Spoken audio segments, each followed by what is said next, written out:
Hello， 大家好，我是正正。当你们第一次看到这张照片的时候，应该不会觉得有什么特别的吧？光看他的脸和上半身，觉得他是个体操运动员。然后，当我们看到他的下半身的时候，他的腿和脚违背了灵长类动物的生长原则，往反方向折了过来，并且臀部鼓起来，厚厚的。这并不是特效 PS 的效果，而是一个真实的人。这个女孩的名字叫做艾拉哈勃。本期就给大家带来一群在生活当中比较特殊的人们。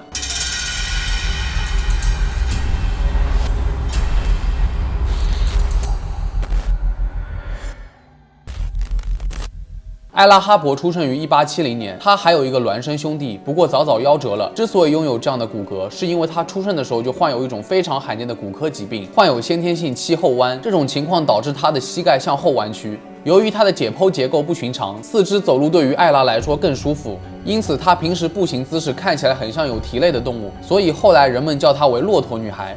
1886年，她的照片是当时维多利亚马戏团令人难以忘怀的照片。公众愿意花钱观看身体有畸形的人，艾拉已经是当时马戏团的明星了，每周有200美金的报酬。当向观众展示的时候，她常常带着骆驼一起出现，骆驼女孩的名气也越来越大。马戏团每到一个城镇，她的报道就会成为当地报纸的亮点。那些报纸称艾拉为有史以来最奇妙的自然畸形者，从来没有一个人像她这样过。当然，她仍然是一个普通的女孩。到16岁的时候，她打算退出马戏团去上学。骆驼女孩消失后，很长一段时间没有了她的消息。到了1905年的6月28日，艾拉结婚了，丈夫是一名学校的老师，两人收养了一个3个月大的孩子。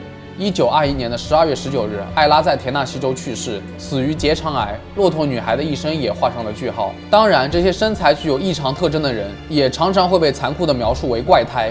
其实，在美国的历史上，还有一位先天畸形的女孩，名叫莫埃尔·克宾。她既然有4只脚，然而她父母生的其他7个孩子都很正常，唯独莫特尔患有严重的先天性畸形，身体轴在躯干的中途左右分叉，导致后端部位重复，所以说她有2只盆骨4条腿，在科宾自己的双腿之间悬挂着2只短小而无力的腿，它们附着在各自的盆骨上，中间的2条腿可以移动，但是它们太弱了，根本无法走路。莫特尔有5英尺高，卷发，皮肤白皙，拥有蓝眼睛，外表出众。父亲很快便意识到，他可以向好奇的居民收取财物后，才可以看到他4条腿的女儿。在13岁的时候，他把她送进了杂技团，开始巡回演出，赚了许多钱。他的绰号是德克萨斯州的4脚姑娘。渐渐的，莫特尔在这个行业中的人气声望越来越高，以至于其他的表演者都会模仿他，展示4组舞步。虽然不少人会猜想哪种人会娶这样的妻子，但在莫特尔19岁的时候，她就嫁给了一位医生。不仅如此，还生了5个孩子。因为她有2个盆骨和2套完整的生殖器官，这2个都是复制的，所以她能够在右侧怀孕3次，左侧怀孕2次。尽管她先天畸形，但令人诧异的是，莫特尔不允许她的身体情况影响自己的生活。她把自己当做一个普通的女孩。她父亲出版了一本宣传小册子，描述了她像夏日的阳光一样温暖，每天都快乐。畸形秀其实一直都是一个很猎奇的话题，但是有很多人感兴趣。然而，这种恐怖的畸形秀却是19世纪一种常见的娱乐活动，就好比现在去看场电影那么平常。一部分人单纯是出于猎奇心理，另外一部分人则是出于取笑异类的心理。当时医学比较落后，人们觉得畸形就是上帝的惩罚，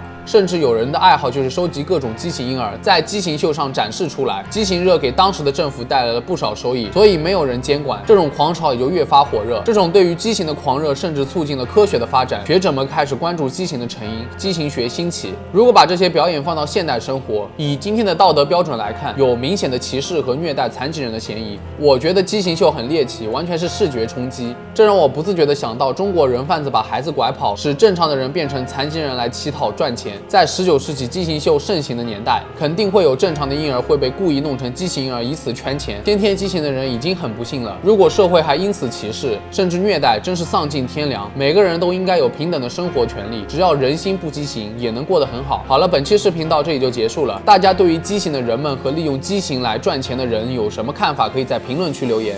喜欢我视频的朋友，别忘了点赞、收藏和关注哦。那我们下期再见吧。